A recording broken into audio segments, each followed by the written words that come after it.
Hi hello, நான் உங்கள் சங்கத்குமார். இன்றைக்கி எங்கள் வீட்டில் பசங்க சப்பாத்தி வேணும்னு கேட்டிருந்தாங்க. அதனால் சப்பாத்தி போடுறோம்.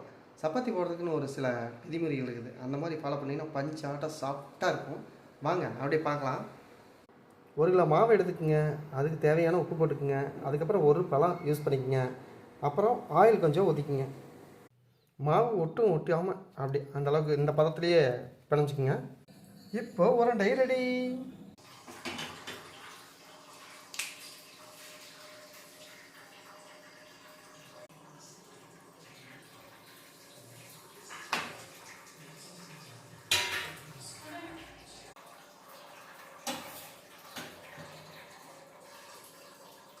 சப்பாத்தி அப்படியே சும்மா புஷ்ஷுன்னு வரும். காட்டுறேன் பாருங்கள். சப்பாத்தி சும்மா அப்படியே புஷ்ஷுன்னு வந்துச்சுங்களா? அவ்வளோதான். இதுதான் சங்கத்குமாரின் சாஃப்ட் சப்பாத்தி. வாங்க சாப்பிடலாம்.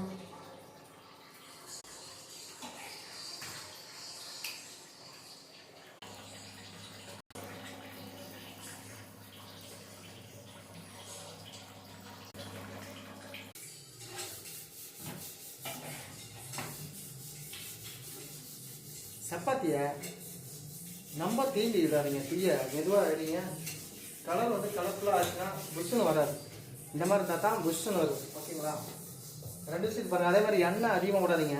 சரிங்களா? ஆயில் அதிகமாக விட மாட்டீங்கன்னா தான் சப்பாத்தி நல்லா சாஃப்டாக வரும். பார்த்துக்குங்க. இதெல்லாம் வந்து டிப்ஸ் தெரிஞ்சுக்குங்க. 1 2 சும்மா செம்மையாக இருக்க போகுது சாப்பிட்றதுக்கு.